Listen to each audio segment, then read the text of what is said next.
commencement des signes de Jésus. Tel fut le commencement des signes de Jésus. C'était à Cana de Galilée. Il manifesta sa gloire et ses disciples crurent en lui. Ce petit mot de commencement, il est riche de tous les développements successifs qui vont se survenir après. Vous voyez comme cette petite graine jetée en terre est riche de cet arbre multiséculaire qui sortira de cette petite graine, que cette petite graine porte en germe en elle. Et nous savons bien les dérèglements climatiques, les sécheresses, les tempêtes ou la foudre peuvent bien mettre à mal cet arbre, même d'une racine pourrie, même d'une souche vieille, un rejeton peut sortir. Ce petit mot de commencement, de recommencement, il est vraiment plein de cette espérance de Dieu, de ses rêves, de ses projets de Dieu pour chacun d'entre nous, de ce dessein de Dieu qui ne cesse de se réaliser jour après jour. De quel commencement parle Jean dans cet évangile? 3 jours après. Il y aurait tant de choses à dire sur cette expression 3 jours après. Il y eut des noces à Cana. Jean nous parle d'un mariage. Et curieusement, on entend parler des invités au mariage, Marie, Jésus. On entend parler des serviteurs et du maître de la fête. On entend parler à la fin même du marié, de l'époux. Mais jamais de l'épouse. Cette épouse, cette bien-aimée, c'est chacun d'entre nous. C'est cette humanité que le Seigneur vient épouser. Le commencement dont nous parle Jean dans cet évangile, c'est cette alliance éternelle que le Seigneur réalise avec chacun d'entre nous. Quand nous participons au mariage d'amis et que nous regardons ceux qui s'aiment, ceux qui se sont échangés de oui, parfois on se pose la question, mais tiens, qu'est-ce qu'il trouve en elle? Ou qu'est-ce qu'elle trouve en lui? Nous pouvons nous poser cette question devant ces épousailles que le Seigneur fait avec chacun d'entre nous. Et qu'est-ce que le Seigneur trouve en moi pour vivre cette alliance? Il nous aime, simplement. Il ne regarde pas à ce que nous faisons à l'extérieur, mais il nous aime profondément. Et c'est vraiment sur ce rocher, sur cette racine de l'amour de Dieu que nous pouvons construire notre vie. Elle est vraiment le commencement de notre espérance. De quel commencement Jean nous parle dans cet évangile? 600 litres du meilleur vin. 600 litres du meilleur vin pour une petite noce villageoise, mais ils ont déjà bu depuis plusieurs jours et qui doit compter à peine une centaine de personnes. 600 litres du meilleur vin. Autrement dit, ce commencement, c'est le commencement de la joie, mais d'une explosion de joie que le Seigneur fait jaillir en nous. Quand Dieu donne, il ne donne pas un peu, il ne donne pas beaucoup, il donne en abondance. Je vous ai dit toutes ces choses pour que ma joie demeure en vous et que ma joie soit parfaite. Accueillons cette joie qui nous renouvelle. Laissons-nous enivrer par cette joie joie de Dieu, cette joie de savoir que nous sortons du cœur de Dieu, comme le rappelle si bien notre pape François dans sa dernière encyclique. Il nous a tant aimés. Cette joie de savoir que nous sommes le fruit de cette parole créatrice et recréatrice de Dieu. Cette joie de savoir que le Seigneur est ce bon jardinier qui prend soin de notre âme, quelles que soient les tempêtes de nos vies. Sur ce chemin de l'espérance, sur ce pèlerinage de l'espérance que nous allons vivre ensemble cette année, Marie est invitée. Elle est là. Et elle est pour nous le modèle de la charité, de la foi, de l'espérance. Marie, elle est d'abord le modèle de la charité.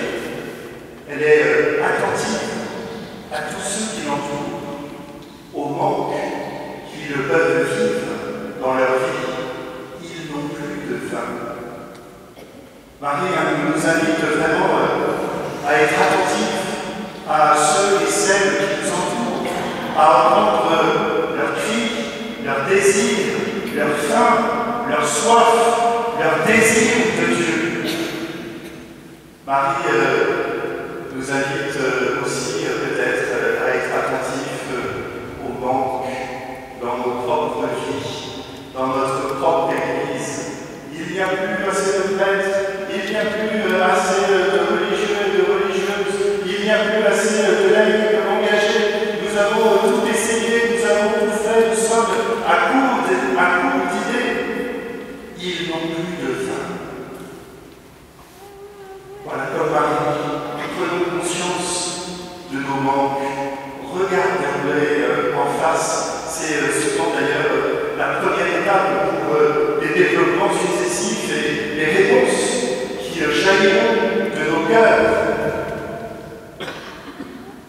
Comme Marie, qui est aussi un modèle de prière, disons tout simplement au Seigneur, mais ils n'ont plus de faim. Nous n'avons plus de faim. Ne lui disons pas comment il doit agir et comment il doit agir et de quelle manière il doit réaliser, mais disons-lui tout simplement, ils n'ont plus de faim. Avec confiance dans celui qui nous aime et qui nous connaît et qui sait très bien ce dont nous avons besoin. Et c'est pour ça que je vous invite à continuer cette prière pour les vocations de dimanche en dimanche dans vos paroisses. Ils n'ont plus de faim. Avec confiance. Marie, c'est aussi le modèle de la foi. Elle ne se laisse pas désarçonner par la réponse étonnante de son fils. Elle ne se laisse pas désarçonner par les contrariétés et par toutes les luttes et les combats de notre vie. Mais elle dit tout simplement aux serviteurs, faites tout ce qu'il vous dira. Marie nous invite à être à l'écoute de la parole de Dieu, à être à l'écoute des signes que Dieu donne aujourd'hui encore. Je sais que, et j'ai déjà rencontré de nombreux groupes de la parole de Dieu dans notre diocèse, c'est une richesse. Ce serait bien que ces groupes se multiplient dans nos paroisses, que dans les différentes réunions que nous avons avec les pères, avec les mères, avec les jeunes, avec les adultes, nous prenions le temps de nous mettre à l'écoute de la parole de Dieu. C'est de la parole de Dieu que sortira les réponses que nous attendons. C'est à partir de cette parole de Dieu que les saints ont réformé l'Église. Pensez à Sainte Mère Teresa qui, en rencontrant les pauvres dans les rues de Calcutta et en entendant le cri de Jésus, j'ai soif, s'est mis au service des plus petits, de ceux qui sont mis de côté. Pensez à Saint François d'Assise qui, devant l'église détruite des quartiers l'Église, qui n'était pas très vaillante à son époque, a entendu cette voix, va, répare mon Église. Quelle est cette parole de Dieu que le Seigneur nous adresse aujourd'hui pour avancer et être signe d'espérance? Marie, c'est aussi le modèle de l'espérance. Elle sait bien qu'il n'y a que ces 6 cuves d'eau plate. Elle sait bien que dans nos vies, parfois, il y a vraiment de l'eau sans goût, fade, et même peut-être coupissante. Mais elle sait aussi que le Seigneur, quand il agit, il n'agit pas en faisant intervenir quelque chose de l'extérieur et quelque chose de neuf.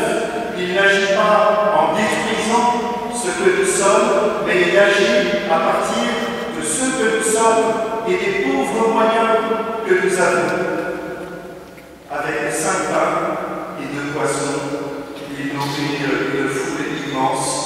Avec ces 6 jarres d'eau remplies, il fait exploser la joie dans cette noce de Cana. Avec ce que nous sommes, avec notre Église d'Agen en 2025, telle qu'elle est, le Seigneur veut réaliser des miracles aujourd'hui. Il veut faire jaillir cette joie, cette espérance pour le monde. Oui, espère le Seigneur, sois fort et prends courage, espère le Seigneur.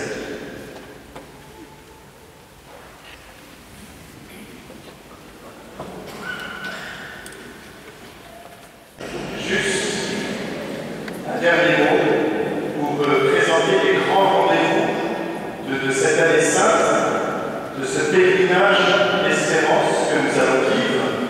Trouverez d'ailleurs sur le site internet ce programme que vous pouvez télécharger, vous demander à vos curés de vous l'inviter et de le présenter à la fin des offices. Normalement, ils doivent arriver dans une semaine. Pèlerinage d'espérance que je vais réaliser au milieu de vous, au milieu du Lot-et-Garonne, toutes les dates de toutes les marches que je vais réaliser sont présentées et vous pourrez donc vous associer avec moi à ce pèlerinage d'espérance.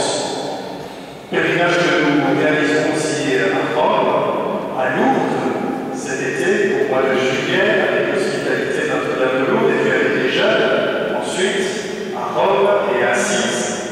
Pèlerinage aussi pour les familles, à Paris pendant 3 jours, du 8 au 10 mai pour aller célébrer la messe et vivre un pèlerinage dans Notre-Dame de Paris restaurée, et puis vénérer la Sainte Tunique à Argenteuil.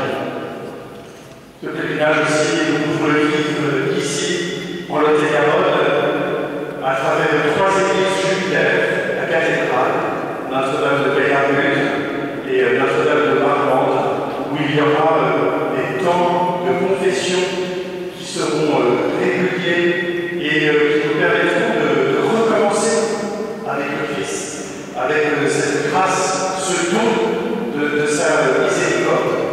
Et puis il y aura d'autres rendez-vous, notamment le 1er février à Notre-Dame de Béargude, une rencontre des agriculteurs du monde agricole.